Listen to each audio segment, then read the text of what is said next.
আপনি মনোযোগ দিয়ে কানগুলো খরগোশের মতো খাড়া করে যদি কথাগুলো শুনেন, আপনার মনে হবে আপনি এখানে বসে কিয়ামত চোখে লাইভ দেখতেছেন। লাইভ আল্লাহ এমন ভাবে বলেছে, সুবহানাল্লাহ পড়েন।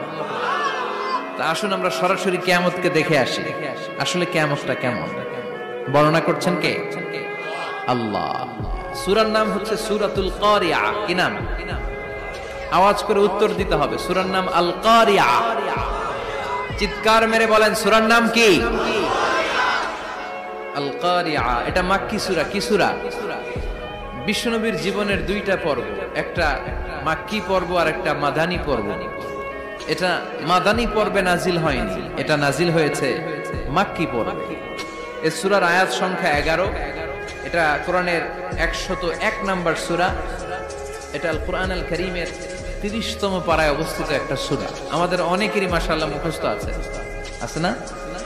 ইমাম সাহেব নামাজে প্রায় পড়ে, অনেকেরই মুখস্থ। শুনতে শুনতে কবে যে মুখস্থ হয়েছে আমাদের নিজেরাও জানি না। সুবহানাল্লাহ পড়েন। কোরআনের ভেতরে খালি বরকত, এটার সাথে লাগলেই বরকত, মসজিদে গেলেই বরকত।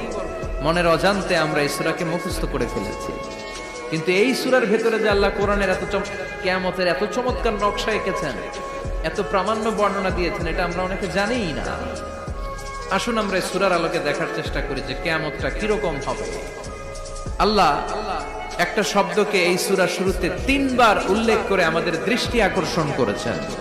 আল্লাহ tried to draw our attention by mentioning 3 times a word, and that is al-qari'ah.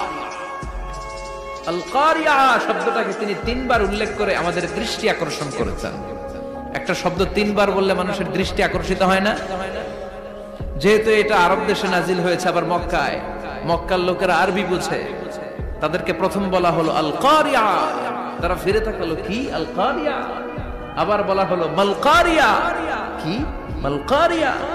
আবার বলা হলো ওয়ামা আদরাকা মাল কারিয়া। আবার তারা ফিরে তাকালো। দৃষ্টি আকর্ষণের জন্য আল্লাহ তাআলা 3 বার এই শব্দটা বলেছেন। এজন্য এই শব্দের একটা সিগনিফিকেন্স, একটা গুরুত্ব, অর্থবহ একটা মানদণ্ড আছে না নাই? আল কারিয়া শব্দের অর্থ হচ্ছে বিকট আওয়াজ। আল কারিয়া মানে কি? কথা বলেন, আরো জোরে বলেন। বিকট আওয়াজ। এই বিকট আওয়াজটা তৈরি করার জন্য আল্লাহ তাআলা একজন ফেরেশতা তৈরি করেছেন, যার নাম হচ্ছে ইসরাফিল। নাম কি? আমাদের মধ্যে অনেকের নাম কিন্তু আমরা ইসরাফিল রাখি, তাই না? ইসরাফিল আছে না নাই?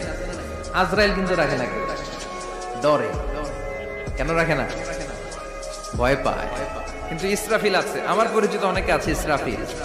তো এই ফেরেশতার পা হচ্ছে জমিনের নিচে, মাথা হচ্ছে আকাশের উপরে। এই ফেরেশতার কাজ হচ্ছে ওই বিকট শব্দ তৈরি করা। উনি একটা সাইরেনের মধ্যে ফু দিবেন, হুইসেল দিবেন, ট্রাম্পেট।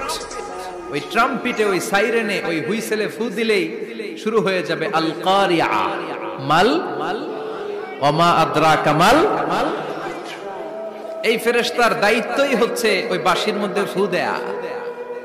Whistle, siren, trumpet. আরবিতে এটাকে বলা হয় আসুর। ইদা নুফিখা ফিস সূরি নাফখা ওয়াহিদা। যখন তিনি ওই সিংহে একটা ফু দিবেন, সব লন্ডভন্ড হয়ে